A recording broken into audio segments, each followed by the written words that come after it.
Hello and welcome to the IslesNation podcast. I'm Pete Truskowski, joined today by Carey Haber and Mike Rankiewski. How are you guys doing today? Doing well, Pete. How about yourself? Doing pretty well, doing pretty well. So yeah, let's get right into it. I don't really care how Carey feels right now, so let's I wouldn't either. Nerd. so we're, we're finally here. What we've been waiting for, basically since last season ended. I mean, we all expected to be here. Islanders playoff hockey is less than 48 hours away.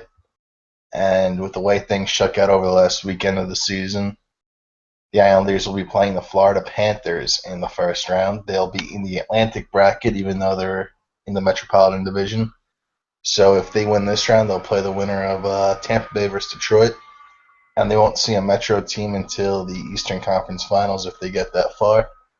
So thoughts on where the Islanders ended up, thoughts on the matchup as a whole, and basically, yeah, just what do you guys make of this matchup as we head towards Game 1? So, since you don't care how I feel, I'm just gonna start it. I am, as you guys know, last time we spoke, it was right before the Ranger game, and I was pretty actively saying that the Islanders should probably lose that game to get this matchup. So, I feel pretty good about how things ended up, and the three of us spoke offline about the quote tank job and stuff. And it's not even worth getting into at this point. We are where we are. Um, Personally, I think it's going to be a tough matchup, yes, but the Florida Panthers are a very good team. They're also a team that I feel is beatable. And when you look at, the other option, which was Pittsburgh, and you guys see how many pundits are picking the Penguins to win the Stanley Cup or at least make it to the finals, I think the Islanders are in a pretty good spot. They if they can get through this matchup, they have the winner of the 6th seed versus the 8th seed, which again is also pretty favorable relative to the Metro bracket. So all things considered, I'm feeling pretty good about where we are. But certainly, I think people who were rooting for this matchup are somewhat underestimating how good Florida is. They are a very good team, and over the last 2 months, they've been playing some really, really good hockey, and they obviously have a borderline Hall of Fame goaltender to go along with it. So there's elements that we can discuss as we get further along in the podcast, things that they do struggle with, but in general, relative to the other options, I think this is as favorable of a matchup as you could possibly get given the landscape of the Metropolitan Division and the Atlantic bracket as a whole. Yeah, I mean, there's no more excuses now for the Islanders. They have a favorable matchup, at least on paper, compared to as opposed to what could have been in the Metropolitan bracket, going against the Penguins and then possibly the Capitals or the Rangers or the Flyers. So, as Carey alluded to, I think this is the matchup that most fans wanted to see from a purely standpoint of this is gives us the best opportunity to advance. And to me, that's all that matters at this point. I'm not in for the romantic stories of, well, we need to get through the Penguins and then the Capitals and then our rival Rangers. I mean, to me, they could beat the Panthers, Syosset High School team, and another Pee Wee team to get to the finals, and I would be just as ecstatic. So to me, they have a favorable bracket right now. I'm excited by it because I do expect them to play well, and yes, I don't want to come off disrespecting the Panthers because, and again, we'll talk about this ad nauseum over the next hour, especially the fact that it seems like most prognosticators don't think we're going to win. They think Florida is pretty much assured of a victory. Very few people have picked the Islanders, but I think this is a favorable matchup for us. I think yes, I think the big thing is goaltending. At least that's what I think people are gonna harp on when they pick Florida. But call me crazy. I'm not overly concerned with Roberto Luongo stealing the series. Um, I understand Thomas Greiss has question marks as well, and I'm not going to sit here and pretend that we have nothing to worry about between the pipes. But I'm not concerned with Luongo stealing the series, and I'm not concerned with anyone on the Panthers taking over a series or having the potential to take over a series. Whereas in the last two playoff appearances, we had to deal with Crosby and Malkin or Ovechkin and Backstrom and Kuznetsov last year. I don't have that fear this season. I think we have the best player on the ice in the series, and ultimately, I think that will be the deciding factor. That's actually a really, really good point because this is going to be the first time in John Tavares' career where he's actually the best player, or at least the best skater on the ice throughout the entire series. And that hasn't been the case so far. So all eyes are going to be on him. I don't necessarily think that's a bad thing. I think Tavares has proven over the course of his career that he's a pretty productive player. And in the playoffs, he's actually scored in every single playoff home game he's ever played in. So yeah, I mean, I think that's a really good point about, it's not just star power, obviously, but you do, in any playoff series, want to have the best player on the ice, and this is the first time in a long time where the Islanders can say that they have that. So that is something to look out for. Yeah, ultimately, I think as well as nice it is to have 12 forwards deep and have wonderful depth, and if you have that plus the best player, that's a great combination. But if you're going to tell me I can only have one or the other, either I'm going to have the best player or I'm going to have the better depth in a series that I think will be tight, I'd rather have the best player because ultimately the best players are going to decide this, and I'd rather have him on my side, which we do right now. One thing that I think is a little, I don't know if it's unnoticed, but or people just are overlooking this, but the Islanders finished 3 points below the Florida Panthers in the standings, and that's with the Panthers going on a 12-game winning streak in late December. I mean, the Florida Panthers are not that much better than the Islanders, despite the fact they finished first in the division and they get a 1 seed and they're versing a wild card team. I mean, if you look at this matchup in the standings point of view, even that way, 3 points over 82 games is three shootout losses, and I mean, they played one amazing stretch of hockey, 12 straight wins. I mean, I don't understand why. I know Mike mentioned it, but everyone on ESPN picked the Panthers. I think 17 to 21 writers on NHL.com picked the Panthers, and three of the writers that picked the Islanders were Islander fans. So, I mean, I just don't get it. Maybe we're in so deep. People always say, like, you look at a relationship from the outside, you can tell it's toxic, but you can't tell it's toxic from the inside. Maybe we're in so deep in love with this team that we don't see it, but I don't get why Florida is such heavy favorites. To me, the Panthers are they're the sexy team right now. They're the hot team. They're kind of the hot story. They haven't. Yep. It is quite funny because people harp on, well, they haven't won a playoff series in 20 years. I mean, the national media, obviously the local fans and local media and local message boards all know the Islanders play, but everything has been it's been 20 years for the Panthers, and it's a revival of hockey in South Florida. And Jaromir Jagr, 44-year-old, leading the team, and Roberto Luongo is leading the team, and I think it's just people are getting caught up in this narrative that it's kind of the hot story. But Pete, as you first said, we were 3 points behind them, and we had, I think, the same amount of regulation wins. So we're literally talking a couple shootout victories one way or the other is the determined factor as to them being better than us, quote unquote. I don't get it either. Again, maybe like you, maybe we're just missing something. I'm sorry, Carey, go ahead. No, I think the thing that we're missing is the goaltending factor, and it's like Thomas Greiss is a little bit polarizing at this point to a degree because there's a large section of the fan base that I think is overrating him, but there's another section of the fan base that I think is severely underrating him, and I think when people look at the series, the skaters, if you look at like 1 to 18, I think they're relatively even, all things considered.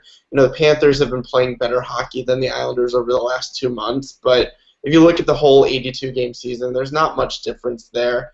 But when people are gonna, see that and then take a look, oh, you have a guy that's, gonna get a lot of potential Hall of Fame discussion versus a guy that has never been a starter at the age of 30.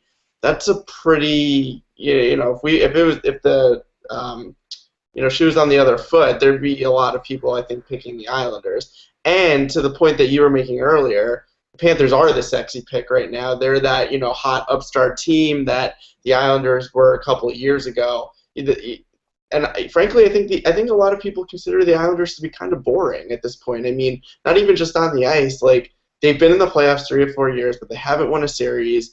And when you get to that point, like, people kind of respect you, like, hey, you're a respectable team, and you're in the playoffs again, and that's great. You're as a middle seed, but you haven't won anything yet, so we're not going to give you a whole lot of attention, and we don't really believe in you. So, here's this great story, with Jaromir Jagr, who's one of the best like 5 players in the history of the game, and this sounds better, so we're going to take the Panthers. And it's tough to get out of that, but the only way to do it is frankly to win. And I used this comparison online earlier today, but do you see anyone talking about the Ottawa Senators like at all? Like they've been in the playoffs 3 of the last 4 years too, and they've won one round. And I know they missed this year, but even last year I know they went on that run, but once they got there, everyone was kind of like, like whatever. And I kind of feel that's where the Islanders are at this point, and the only way to get out of that is to win and not fade away. And if they do that, then they'll start to get more attention and more trust with Carey, to the point, and I don't disagree that Florida has played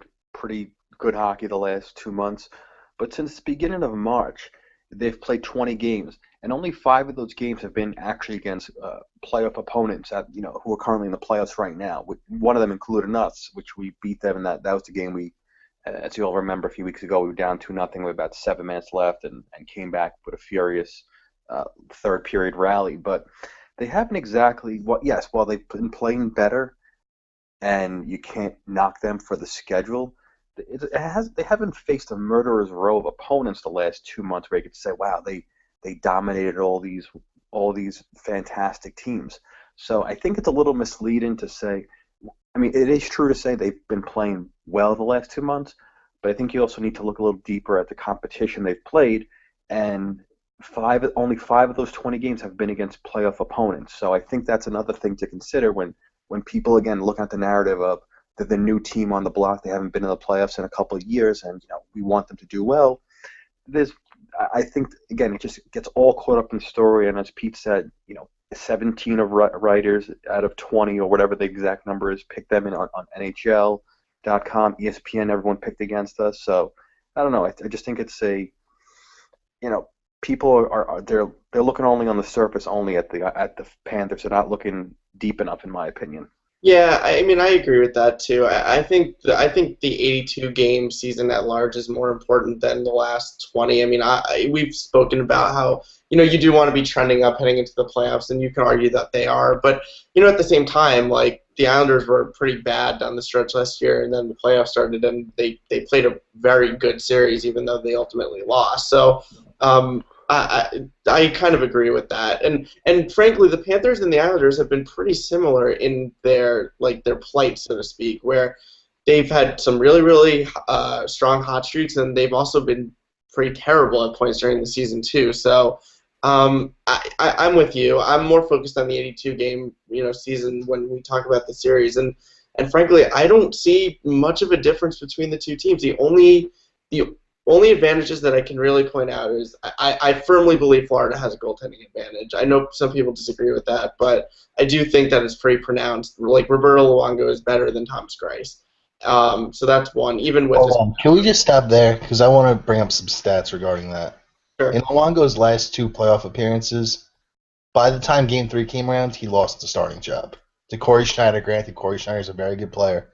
But in 2011, 2012, and 2012, 2013, Roberto Luongo went into the playoffs as Vancouver's #1 goalie, and both Vancouver lost those 2 series by a combined game score of 8-1. So they won 1 game in 2 years, granted, but Luongo played 4 of those games, the first 2 games in both seasons, and Luongo did not finish the series as the starting goalie. And then, of course, in 2010, 2011, the Canucks made it to the Cup Finals.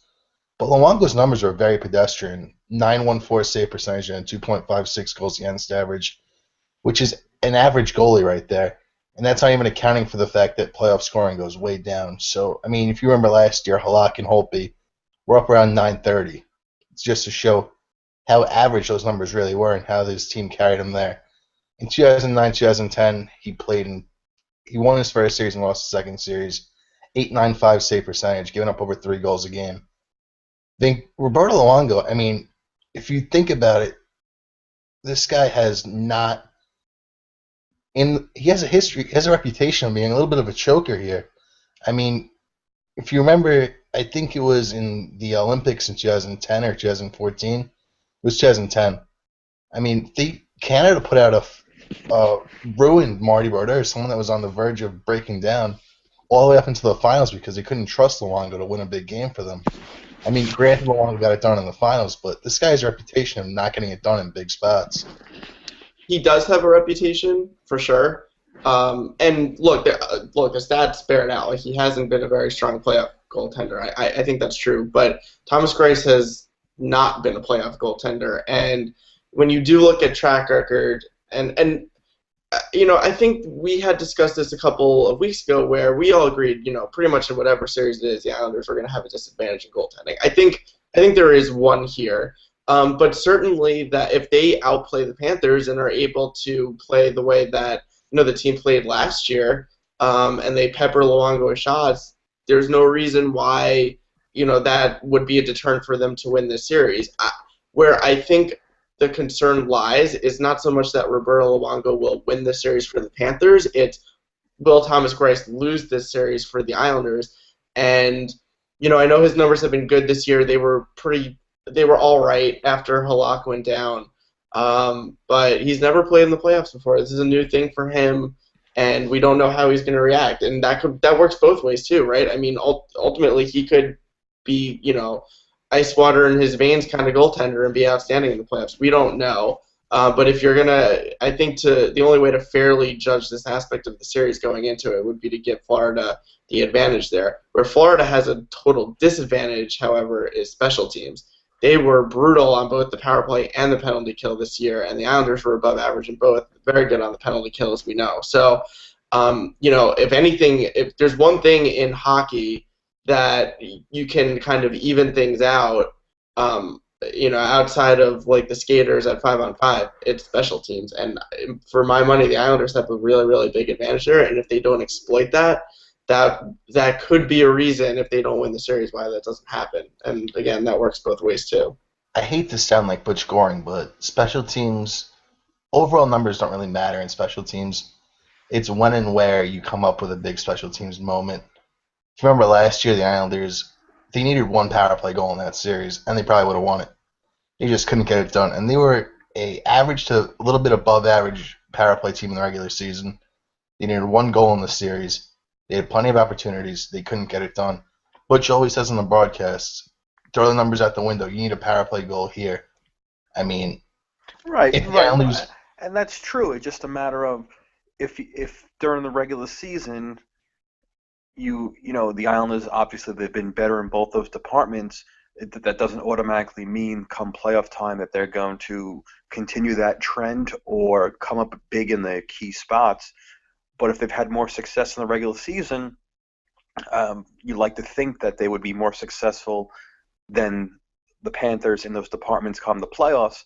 And you just hope by chance that some of those would be in the big spots where, like you said, they need that one goal to either tie a game up late or to essentially bury your team late, whatever the case might be. So I agree with you. It really is more of a matter of when you actually score them or when you actually get the big penalty kill.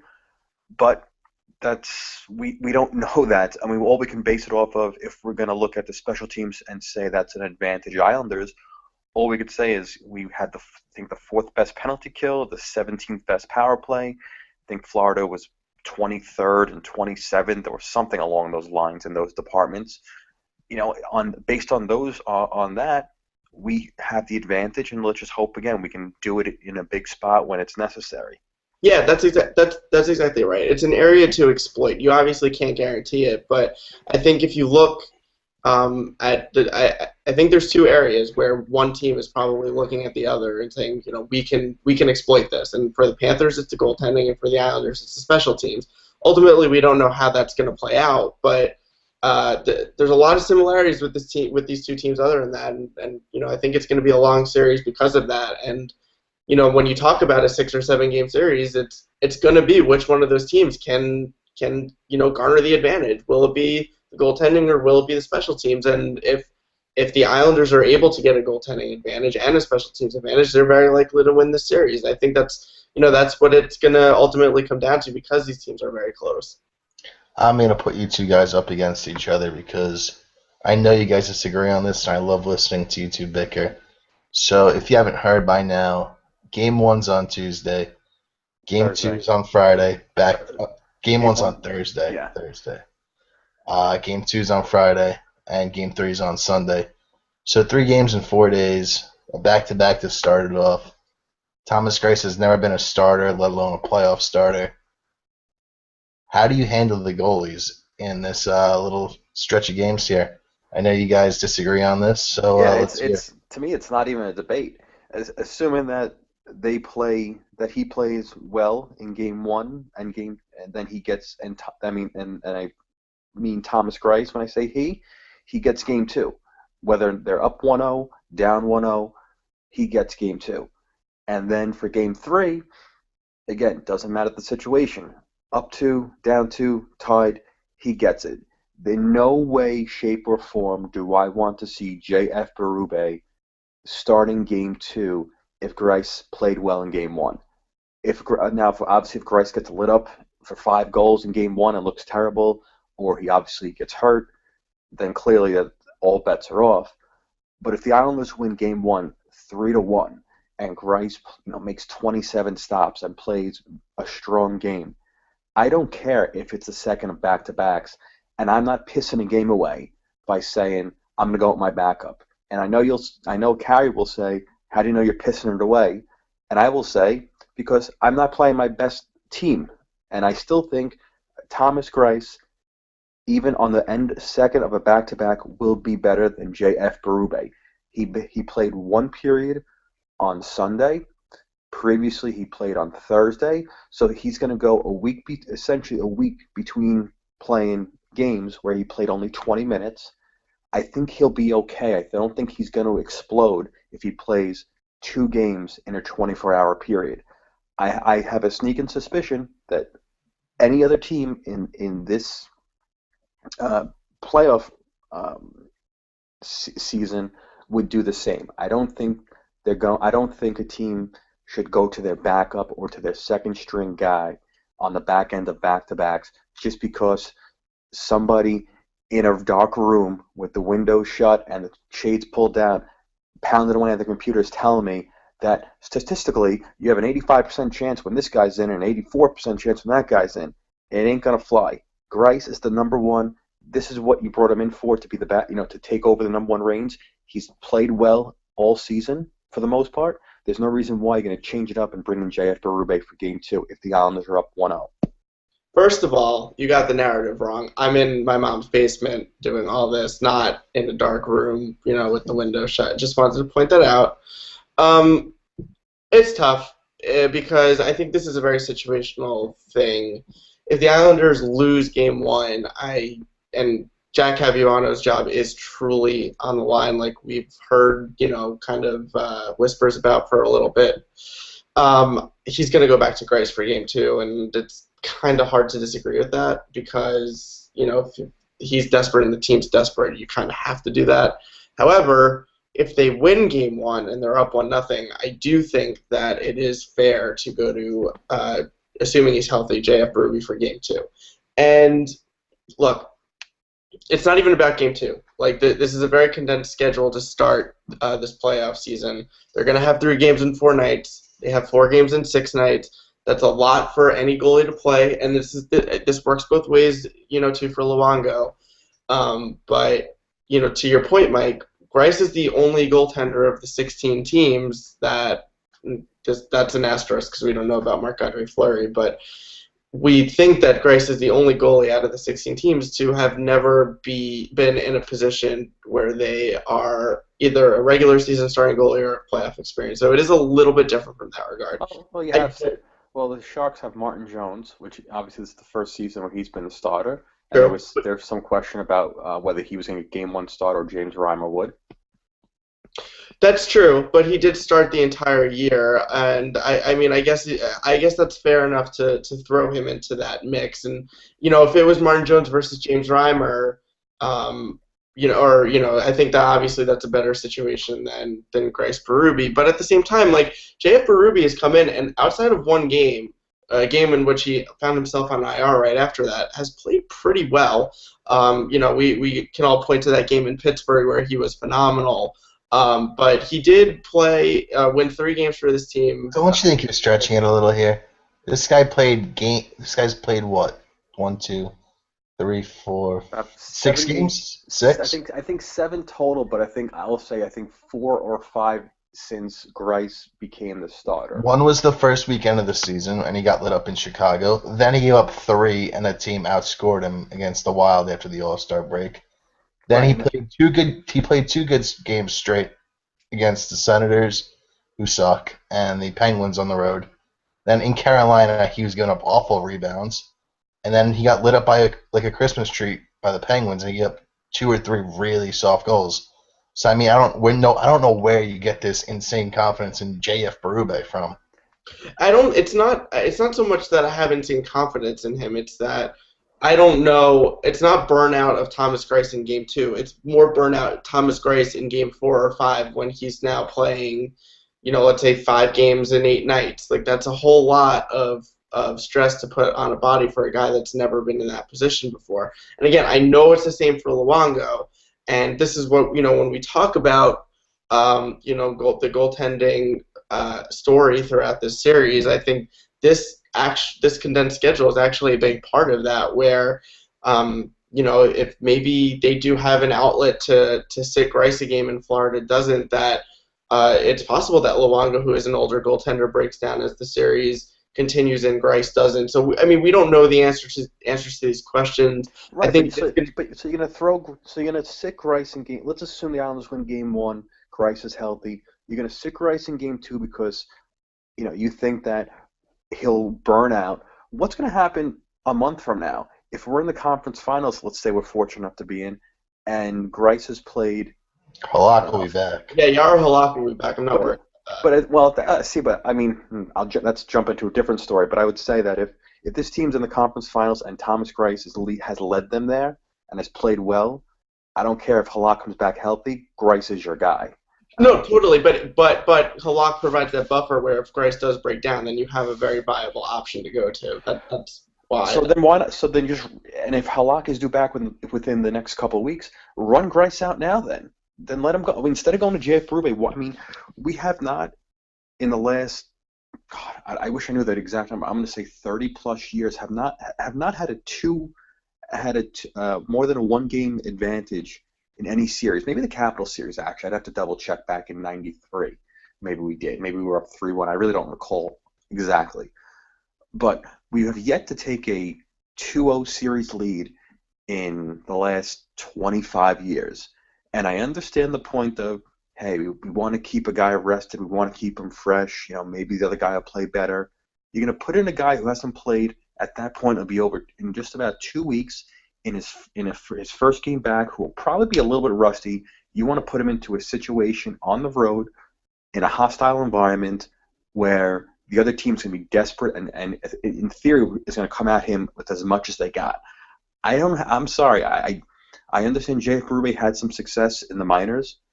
I'm not willing to kind of do a test drive of that in Game 2 of the playoffs when the Islanders may have a chance to put a stranglehold on the series and really clamp down. Yeah, I mean, this is where I agree with Mike. A 2-0 series lead, you're basically not coming back from that if you're the Panthers. In almost, I'd say 90% of the time, it's the team that goes up 2-0 wins the series. And at the same time, the last 2 times this team's been in the playoffs, they split the first 2 road games and they came back home tied at 1, and they lost both series. So I mean, they always say you got to split on the road and win your home games. And you're home free. Team hasn't been able to do that. So if you have a chance to go up 2-0, I don't understand. I don't see how you put JF Berube between the pipes. But is JF Berube on a lot of rest better than Thomas Greiss on no rest in 1 game? Do we know that? See, he might be, but at the same time, you are the coach of an NHL team. Thomas Greiss has been brilliant the majority of the year. Well, Pete, that's what it comes down to. Like, ultimately, if Jack Capuano is not going to risk his career, at least here, on JF Berube, which is why I think we should all anticipate Thomas Greiss starting both games. Whether that actually is the best option, we'll never know. But I think Mike is ultimately going to, quote, win this battle. in the sense that if Capuano is like truly on the hot seat, there's no way he's going to go to the rookie in game 2 because obviously if he's that worried about losing his job, like it's just not going to happen. I would just say, and I understand the schedule's condensed, but and maybe I don't know the answer, and I'll post a question.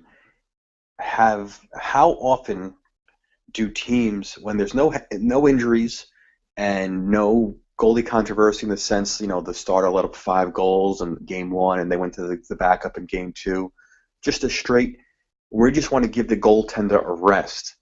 Does that ever happen in the playoffs where the coach is going to say, yeah, we're up in the series, it's a tough schedule, it's a lot of games in a short amount of time, we're going to give our number 1 guy a rest and hope for the best from our backup. Well, you may win the game, but that doesn't make it a good decision at the time. I mean, we have to base our decision based on the information we have. It's not on the result. We can't say after the fact, well, it was a great result, so therefore it was a perfect decision. You could get lucky, So does that? I mean, again, maybe there are situations that I'm not aware of, but I don't think there's many, if at all, where a coach says essentially, we need to rest our starter the second game of the playoffs. But Thomas Grace. But what it comes down to is Thomas Grace isn't actually the starter of this team. That's why it's a special situation. He's been like that for the last month, though. But he's been the starter the last month. You know what this reminds me of? This reminds me of one of my first years as an Islander fan. I think it was 02-03. The Islanders traded Chris Osgood mid-season, and they rolled in with a tandem of Garth Snow and Rick DiPietro. DiPietro was obviously top overall pick, huge project. The Islanders went to that playoff series against the Senators with Garth Snow between the pipes. And he pitched a shutout in game 1, but the Islanders ended up losing the next 4. I remember there was a lot of talk about trying to get DiPietro involved, seeing what he could do in a big spot like that. But the Islanders stuck with Garth Snow, and I feel like we're going to see a similar result here. I mean, maybe. But, I mean, still, like, regardless of whoever starts game 2, it's still going to come down to Thomas Grace. Whether he plays 6 games or 7 games or less, whatever, he's still going to have to perform. So the difference between this team and the 2003 team is that the 2003 team wasn't actually any good. They snuck into the playoffs with 83 points. This team, has 100 points, which I know is a little bit inflated because of the shootout, but they're still a pretty good team. They're the 5 seed in the conference. As long as Grace is able to play well, they should be very competitive in this series regardless of how many games he plays. I'm with you on that. And don't knock the trade. We got Justin Papineau for Chris Osgood from the Blues. Don't forget that. That's true. He was a star for the Bridgeport Sandpackers. Really good player. Exactly. So we're against playing one rookie here in Berube, and this is a topic that's been brought up a little, especially since the Anders Lee injury. I'd like to get your thoughts on it. So as of right now, you're looking at a top line of Franz Nielsen, John Tavares, Kyle Oposo, and a second line featuring, I believe, Brock Nelson with Josh Bailey and Nikolai Kuhlman. So obviously things are getting a little ugly over here. So with the Islanders having 3 prospects in the CHL playoffs right now, Matt Barzal with Seattle, Michael Dalcol with Kingston, and Joshua Hosang with Niagara. Once their seasons are over, they're eligible to be signed to a PTO and to come up to the Islanders for the playoffs. And last I checked, Dalcol's team was down 3-0 to Hosang's team, which would mean Dalcol might be available to the Islanders very soon. And with the Lee injury and the Grabowski injury and the underperformance of guys like Strome and Prince basically all year, any thought to bringing Michael Dalcol up to the team and throwing him into the Wolves here in the playoffs? I wouldn't do it. He's of all the guys you mentioned, he's the one guy I have the least amount of confidence that could step in this season and perform productively for this team because his skating was, and we all saw this during the preseason games, but his skating was so far behind everyone else's, and that's obviously going to be magnified in a situation like the playoffs are. And I don't think that even if his skating did improve over the course of the season, that it would be enough to really be productive. Where I do think, however, the Islanders got pretty lucky is Alan Quine was really good over the last couple of games. And if they are, and he's obviously really good for Bridgeport this year, he may not be the answer, but he certainly has the skating ability to play here, and he showed some offensive creativity, which is something that they're severely lacking. I know it's kind of funny, like, we're really talking about counting on like a 6-round pick, but at the end of the day, if they are looking for offense, to me, that seems like, given the situation down in juniors, that a guy like Quine coming up from Bridgeport with pro experience is likely to have the best opportunity to be productive over a guy like Dal Cole, who has zero pro experience, and when he has played in fake NHL games, hasn't looked all that great. Yeah, I mean, to me, you're only going to bring up one of those guys, either Barzal or Dalcall or Hosang. I honestly think if it's a situation where you're down like 3-0 and you're throwing up the Hail Marys at that point and hoping something hits. Um, I don't think, especially early on in the series, you're going to go to him. I understand if you sign him to a PTO, it's not going to count against his entry level contract, but and so maybe you lean a little bit more towards, let's at least try to get him on the roster. But I think that's a pure desperation move if you're getting killed in the series 3-0 and you're looking for any spark of offense because you got shut out twice already. Then maybe you bring up one of those kids if they're eligible to play and hope to catch lightning in a bottle and maybe win a game or two and make the series somewhat interesting. But early on, I actually agree with Carey. I wouldn't mind if they're looking for some type of offensive spark from a kind of an unknown spot. I would try Quine there a little bit before I went to Barzal or Dalcal. That doesn't mean that I think Quine's a better player or he would absolutely outperform one of the rookies. I think it's a tough spot to throw a 19-year-old kid in, going from the minors, or I should say the juniors up into the NHL into a playoff series where you're going to be playing bigger and better and faster competition. I just think it's a real tough spot to expect them to actually do anything productive. Yeah, I mean, what it comes down to is like who gives you the best opportunity to help right now. No one, I think, would make the argument that Alan Quine has a higher ceiling than any of those guys, but I do think it is a fair argument to say that of anyone that can help right now, he has the best opportunity to succeed in that regard. And that's really what Capuano is going to be focused on, as we just spoke about the goaltending, is going to be completely about who can help the team right now. And we saw him do it last year where he benched Brock Nelson and Anders Lee because they weren't. So, yeah, I mean, maybe, Mike, if they're down 3-0 and Luongo's just completely stonewalling them, like maybe they try something like that. But, I mean, that we're talking like a less than 5% chance, in my opinion, that happens and that we see any of these kids during the series. So you guys brought up Quine, and from the way he was called back up today after being sent down yesterday. And from the way things look, he'll be with the Islanders for the playoffs. And it looks, from the way things shake out, that three players will be competing for two spots in the lineup. That's going to be Alan Quine with Shane Prince and Steve Bernier.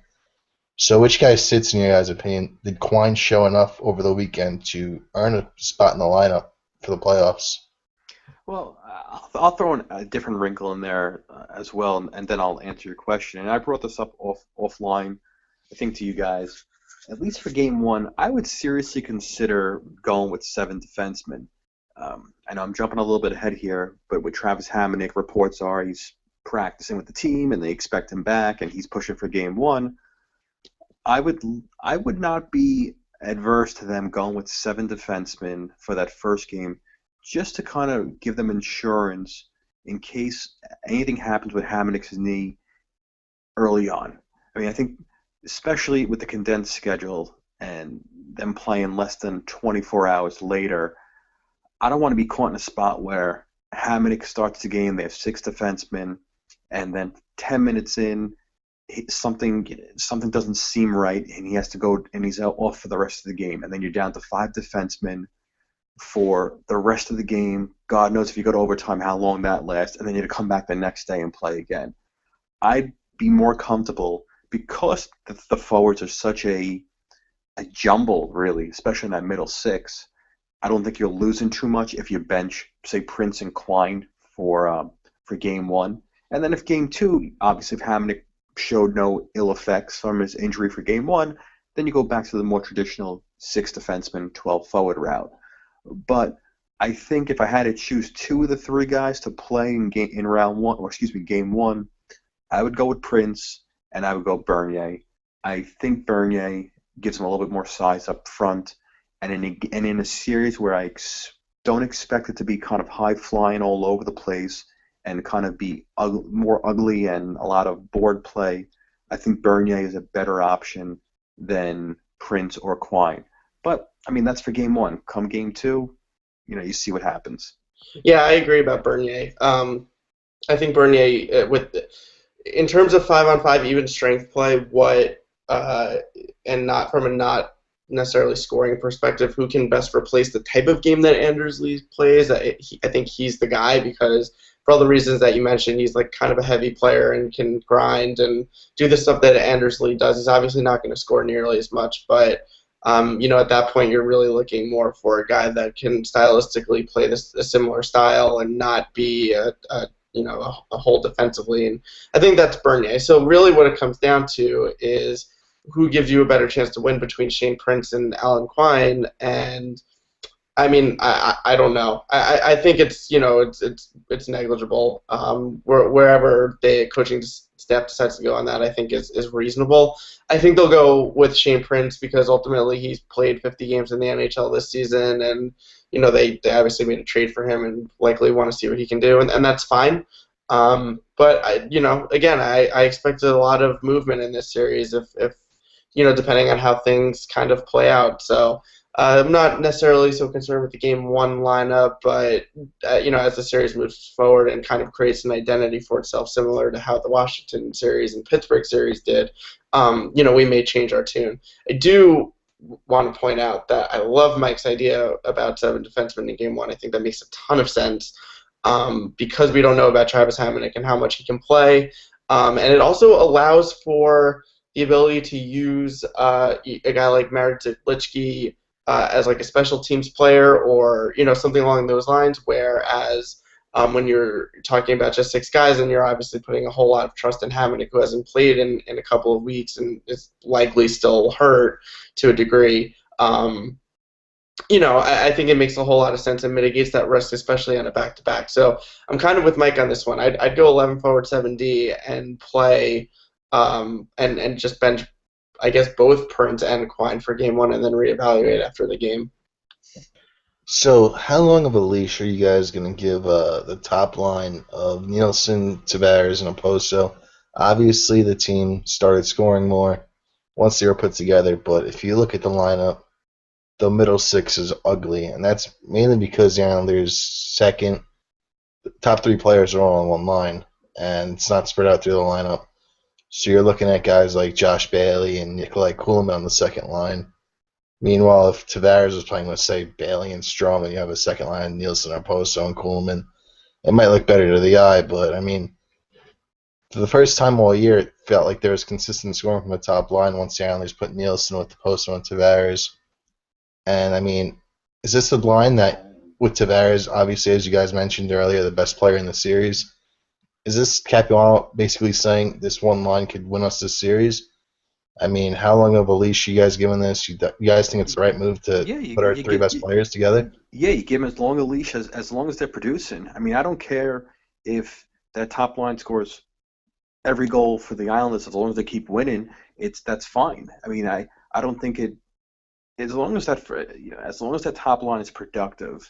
I don't necessarily need to break it up because the second and third lines aren't producing, because I'm not going to weaken my clear strength to try to prop up other guys who aren't kind of picking up the slack. And that's assuming the Islanders are playing well and winning overall. Again, if the top line accounts for 3 or 4 goals and the Islanders win 4-2, perfect. I don't really care that the second line did nothing offensively. So I think the leash to me would be as long as the Islanders are producing and that top line is producing and the Islanders are winning, then you keep rolling it. I don't think you need to balance the lines out. But clearly, if the top line is getting shut down by Barkov and let's say that the Barkov's line and let's say Ekblad and whoever else he plays, let's say Brian Campbell on defense, then maybe you definitely think about taking those 3 guys, splitting them up, and seeing if you can force the Panthers to play a little more mix and match themselves. But as long as that top line's producing, you keep rolling them, even if the other lines are not doing anything offensively. If the top line's going, just keep it going. Yeah, I mean, the key is going to be keeping the Tavares line away from Barkov in any way that they possibly can, because If Barkov is matched up against Tavares, and I know it's tougher on the road, but if that happens and they do get shut down, this team is going to not be scoring a whole lot. So it's tough to really define like a game limit of a leash that I would personally give them because I think a lot of it depends on how the series unfolds. If they do have a lot of depth, the Panthers do in their top six, and if Barkov is going to be focused on defensive, defensive role, then you do have to talk about how to basically match up against all the other guys, Huberto and Yager. I'm not actually sure what their practice lines were today. I should check that, but I mean, regardless, they do have depth up there, so, and the Islanders do need to be aware of that. So I'm kind of with Mike on this, where like as long as they're producing and maybe staying away from Barkov, then I think it's fine. But once once the juice runs out there, basically, and they do start to get shut down, Capuano needs to be very very quick on that trigger. And it's good because it's good to a degree to have this flexibility because you can still put them together in offensive situations at the end of periods and stuff like that, similar to what Pittsburgh does with Crosby and Malkin. And at the same time, you could potentially shift a guy like Franz Nielsen into more of a defensive role himself. So there's some flexibility there, but it's tough to really put a number on it at this point just because we don't know how the series is going to play out, but it obviously does need to be something that is closely monitored because if they aren't scoring a whole lot, then changes are going to have to be made, and they're going to have to try to basically do whatever they can to get some goals. What the Islanders really need, in my opinion, is something kind of like what Joel Ward with the Nashville Predators a few years ago, or Brian Pickle with the Chicago Blackhawks. Some middle six guy who's not known for scoring goals just go on an insane hot streak. I'm looking at someone like Kuhlman or Bailey. I mean, we're due for something crazy like that. No, I mean, It's got these to be Brock guys. Nelson. It's got to be Brock Nelson. He scored 26 goals this year. He wasn't good in the playoffs last year, I know, but he's really the only I think true like secondary scoring that we got outside of Anders Lee, who's not in the series. He's got to be the guy that steps up here, and if he doesn't, then I do think we're going to see a whole lot of problems. Yeah, I think Nelson is definitely an easy candidate to look to. I think they just need to get. I think if Nelson and Strome play well, and I thought over the last week after they got called out by Capuano directly on Monday, last Monday, I thought I thought those two guys in particular really picked up their game. Didn't necessarily score a ton, but I thought they looked a lot more energetic. They looked a lot more engaged. They looked a lot more, playing with a little more enthusiasm and passion. And I know those kind of buzzwords that people kind of get, oh, that sounds cliche, but I really thought they played with a little bit more giddy up, essentially, the last couple of games. So I actually do think Nelson and Strome will play pretty well. I would prefer they were playing on the same line, and at least according to the lines that were in practice today, they are split up. So hopefully, if those middle six are not doing much, Capuano will put those two back together. But I think both those forwards have an opportunity, if they continue playing how they've done over the last couple of games, to have a good series and maybe kind of be that surprise secondary scoring that the team is going to need if they really want to advance. So, I mean, on the injury front, you have Travis Hamonic, who, like we said, looks likely to play in Game 1. A bit of a surprise, but of course we're very happy for that, as I think he might be the team's best overall defenseman. But, I mean, you guys just brought up Brock Nelson needing to step up, and that brings me to Anders Lee, who, as Mike mentioned earlier, took friendly fire. Johnny Boychuk slap shot to the leg, broke some bones in his leg. He's probably done for the year. I mean, I know he didn't perform well in last year's playoffs, but the way he's been playing down the stretch, the type of game he plays, I mean, in my opinion, the second half of the year, he was probably the most passionate Islander out there, one of the more noticeable guys, and I feel like his style of game really lends itself to the playoffs. And like I said, it might not have translated to last year in his rookie year, but I think this is a huge loss. And if you look at our lines, I mean, I keep saying it, they're pretty ugly. And I feel like the Lee injury and the Grabowski injury really put a damper on this forward group moving forward. And if one of those two are available, I'd like our chances a whole lot more. Yeah, I mean there's no question losing Lee is a big loss, but as you also said last year in the playoffs, where you would think, and especially in a series that was a pretty physical series, there wasn't a lot of space, you would have thought that he'd have that would kind of fit into his game a little bit better, and he really didn't step up. And obviously, I understand he was a rookie and maybe a little bit of a learning curve there, but clearly the coaching staff did not have enough faith in him. They didn't play in the last couple of games during elimination matches. So yeah, losing Lee, it definitely hurts. It weakens your lineup. Obviously, it hurts you on the power play, which, as we alluded to early on, we think that's an advantage for the Islanders, but that's only on paper. If they go over the series again, then it doesn't matter what they did in the regular season. So it's definitely a loss. I'm not. Yeah, Grabowski would have. I feel like every time someone mentions him, I always forget he's on the team because he's been hurt so much over the last 2 years. Yeah, he's definitely a loss, but yeah, I think Lee's loss will be more impactful this series. I do agree with you. He was playing better the second half of the season. He was coming up with some big goals, and I think just putting his big body in front on the power play, really helps out. But you know what? It's an opportunity for someone else, hopefully, to step up and kind of take that role over and hopefully be able to pot a few goals. Yeah, I think it's a pretty big loss. Not only because he's obviously been playing really well over the last couple of months, but for the last 2 years he's been one of our most consistent, not just possession drivers, but zone entry players. And I mean that's a big difference when you don't have that kind of guy in the lineup, because he pretty much has amounted to a guy that kind of does everything really well. And to not have that in the lineup is really tough. I don't think anyone can really adequately replace what he does on the power play, like standing in front of the goalies and whatnot.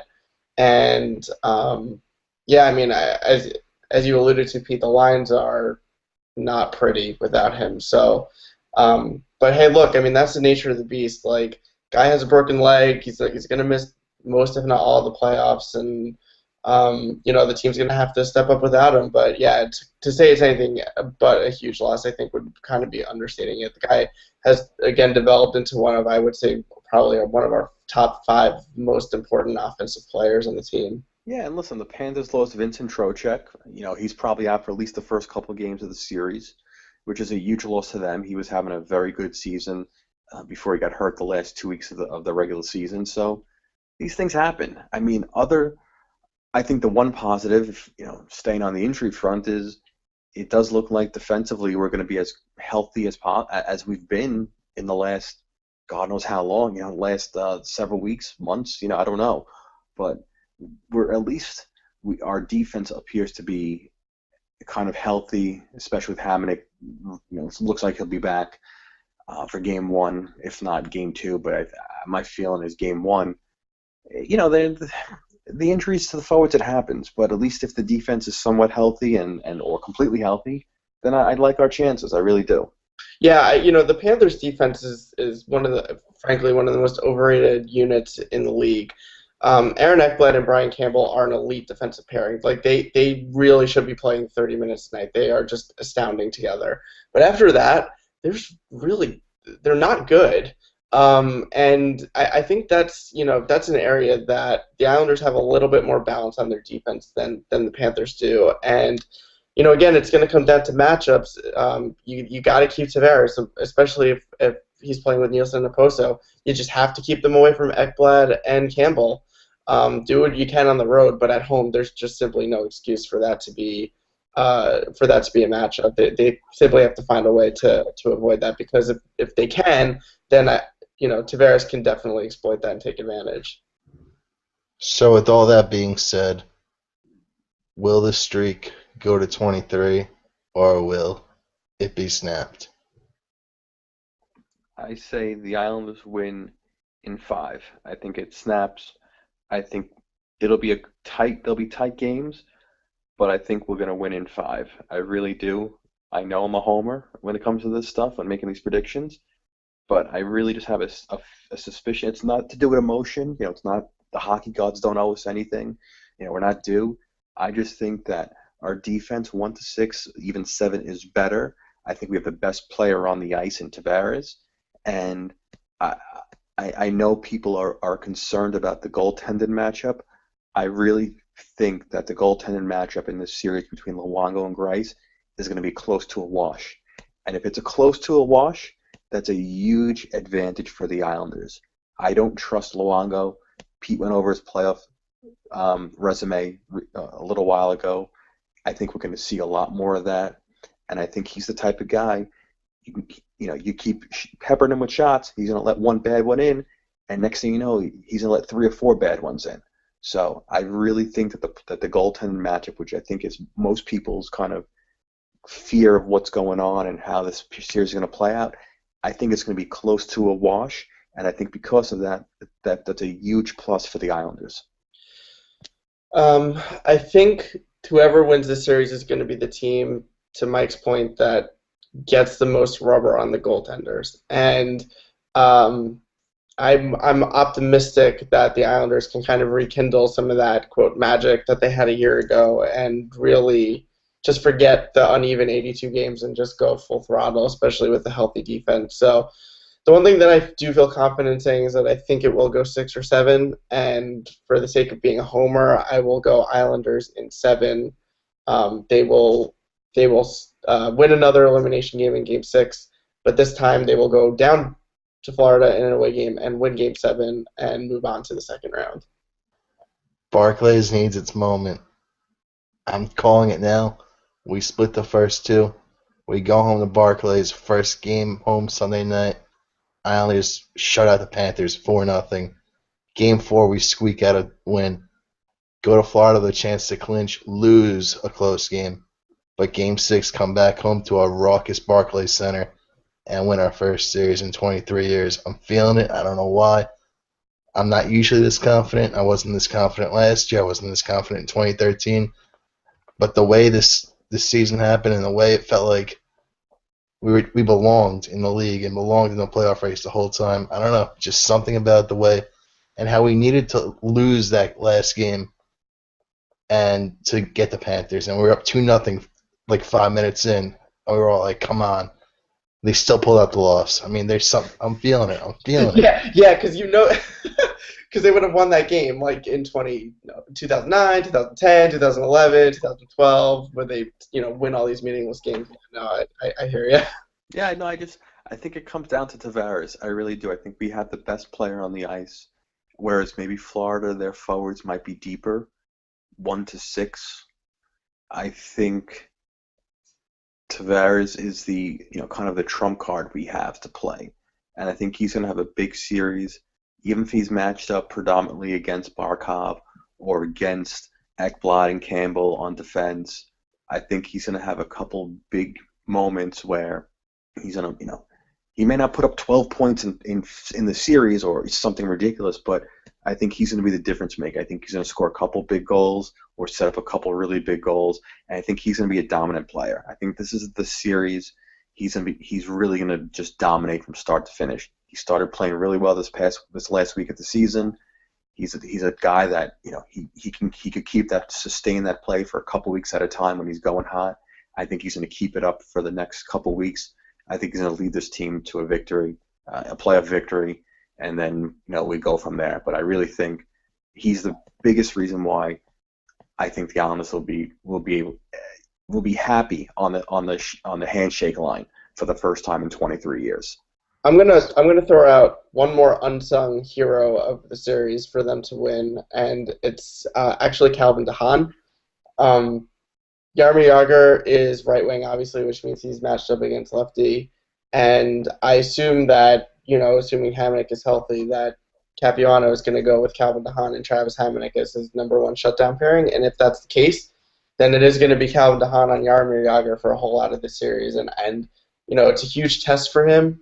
But I think that, frankly, he was phenomenal for most of the season. He doesn't get a lot of attention because he doesn't score a whole lot, but he's really turning out to be one of the better new age, so to speak, defensemen in this league. And I think he's going to start to get noticed as a guy that is really, really good at what he does, and he's going to, for them to win the series, he's going to have to do a really good job against Yager. And don't forget about this. We've talked about the condensed schedule in terms of the goaltenders. 3 and 4 nights for a 44-year-old forward who last time in the playoffs with the Bruins, I don't think he had a goal in 22 playoff games. Now that doesn't mean he's going to go scoreless this year, but he's played a grueling 82-game schedule for over 6 months. Now he's going to be playing, in theory, what should be a lot more intense games over the next couple of weeks. I don't, I know, again, it's kind of the romantic story of the old man and one last crack going for the cup and, with this, leading the young team. But this is not a movie. This is not fantasy. This is a 44-year-old guy, and I don't care how well conditioned he is. He's a 44-year-old man who has a lot of tread on the tires, who you're asking to play intense hockey for the next couple of weeks in a really condensed schedule. I can easily see him being gassed quickly in this series. That's why I said earlier today offline to you guys. I think the fourth line. I mean, they were a difference maker last year. They were a difference maker in 2013. I feel like this series you have even bigger of a chance to be a huge difference maker. Set the tone, wear down the Panthers, especially Yager. In the condensed schedule, you wear them down. You wear their defense down. Make them play in their own zone. Make them take contact. Make them turn the puck over. I feel like you should be able to grab this series by the horns, and I feel like they're the guys that will get it done for us. They always step up this time of year. It feels like as the games get more important, their intensity ramps up, and they start playing better hockey. So just like last year, I'm expecting big things from Martin, Cizikas, and Clutterbuck. I agree. They're a huge fact. They were a huge factor last year, and I think they will be this year too. Because again, if this series ultimately isn't really decided so much on the scoring as much as it is, close game, grind it out, get a dirty goal because you're controlling possession and getting a whatever shot from the point. Like those are the guys that are going to clean up that garbage and get those goals. So yeah, I mean I'm totally with you on that. If the Islanders are going to win this series, they're going to need a big series from the fourth line. I mean they're going to need it from everyone obviously, but when we talk about guys like Nelson and DeHaan and the fourth line, like these are the guys that are going to win them this series. Because I think we all agree that for them to win, Tavares needs to be good and Grice needs to be good. But outside of that, like those are the guys that you really got to look at stepping up their game. All right, so we got to wrap it up soon here, but I feel like it'd be kind of not right to not mention the rest of the NHL playoffs, which for my money is the second best event in sports behind March Madness. So, what series are you guys looking forward to the most in round one? Quickly, just go over the series you're most looking forward to, and then we'll do our predictions for the round. I'm looking forward to Blackhawks and Blues. I think that's going to be. I think whoever wins that's coming out of the West. Kings Sharks. I mean, after the Sharks blew that 3-0 lead to LA, getting that revenge, I think it's going to be a crazy, brutal series. So that's the one I'm most looking forward to. Yeah, you got those two series. I'd agree. I mean, St. Louis has that history of not being able to get pissed the first round of the playoffs and not being able to beat the Blackhawks, who I feel takes them out every year. And then you have LA versus San Jose, the California rivalry. Both teams missed the playoffs last year, and they're back with a vengeance this year. I mean, even Anaheim, Nashville. Nashville's a decent team. Anaheim with their crazy run. That's going to be a good series. I mean, even Dallas, Minnesota, both those teams I feel like aren't going to be good in the playoffs, but one of them's got to advance. And then in the East, you have Pittsburgh with the Rangers, Lundqvist versus Crosby, great goaltending versus great skaters. Detroit versus Tampa, a rematch from last year. That series won 7. Obviously, Islanders, Panthers, and then the Capitals, Flyers, who just about a week ago played a overtime game that the Flyers ended up winning. So, I mean, it's a 1 versus 8 matchup, but the way those teams play and the way the Flyers play, it'll be a fun series to watch. So, Capitals versus Flyers. Who do you guys taking? How many games? It's like Capitals in 7. I agree. Caps in 7. I want to say Caps in 7. I'm going to say Caps in 7, but I really don't want to be like you guys. So, Penguins versus Rangers. Who you guys got? Penguins in 5. Penguins in. I was gonna say 5, so I'll say Penguins in 6 now. Rangers in 7. I don't know. Can't. Penguins have lost 2 straight years, and you got Lundqvist in net. Yeah, but So they last year, can, the entire Penguin defense was hurt. I think they're just loaded right now. I mean, I don't want to get too ahead, but I think they will come out of the Eastern Conference at the end of the day. Yeah, I agree. And the one thing I'll say about that series is that we spoke about this a few weeks ago, but Alain Vigneault decided that his matchup against Sidney Crosby today is going to be Dan Girardi and Mark Stahl, so that's not going to work. I mean, if you have Henrik Lundqvist, you could put me out there, and he might be able to steal It's it. not going to work. It's not this year. He has not been the same Lundqvist this year that he has in the past. We'll see, but I mean, I would not be surprised at all if the Rangers came out of that series. I would genuinely. Most times, I can see that you can make a really strong case for the Rangers because of Lundqvist and their team defense. I would be absolutely floored. I think that's the second most lopsided series in the first round. I I think agree. that'll be. Yep, I agree. It's possible, but very unlikely. And All right. I'm not even trying to say that as an Islander fan, a Ranger Ranger hater. I just think, even if you look at the advanced metrics, this looks like a very one-sided matchup. Correct. All right, so a series a lot of people thought would be one-sided last year that ended up not being one-sided and ended up with Tampa facing elimination in Game 5 and coming back to win. Detroit versus Tampa, no Stamkos. Detroit in the playoffs for the 25th straight year. Who you guys got? Tampa in 6. Uh, I think Detroit will win in 6, but I think this is a toss-up series for sure. Like I said offline to you guys, I feel like it depends who Detroit uses in net. For some reason down the stretch, I feel like they've been married to Jimmy Howard again, whose numbers have been awful, and he hasn't been the same goalie for a few years. So if they're going with Howard, I'm taking the Lightning in 6. If it's Mrazek, I'm taking the Wings in 7. But moving over to the West now, like the 1 seed Dallas versus the 8 seed Minnesota. Minnesota, most would argue, does not belong in the playoffs with that amount of points. And Dallas, most would argue, will not be successful in the playoffs with the style they play. Who do you guys got? Dallas in a sweep. I think this will be the quickest series. I don't of the first round. I think this is a very one-sided series. I don't think Minnesota has even close to enough firepower to keep up. And not that I think Dallas is going to make a run to the cup, but I just think this is going to be a very one-sided affair. Yeah, Dallas in a sweep. Uh, Minnesota's Dallas. really bad. I don't know. I've seen Dallas play. I don't like Dallas for many reasons. You guys know these reasons, but I mean, I'm taking Minnesota in 7 here. Whoa. I don't like Dallas. I don't like the way they play. I don't like their goaltending. I don't like their team defense. No, I mean, Sagan isn't Sagan out. He was practicing the other day, so Yeah, I mean, time of year. I don't like Dallas at all. So I'm gonna be different. I'm gonna dare to be different here. all right. I mean, chalk does not always win out, but let's see. Moving on, we'll take Anaheim, the absolute hottest team in the league right now, up there with Pittsburgh, against the Nashville Predators, Carey's second favorite team. Who do you guys got? Ducks in 6.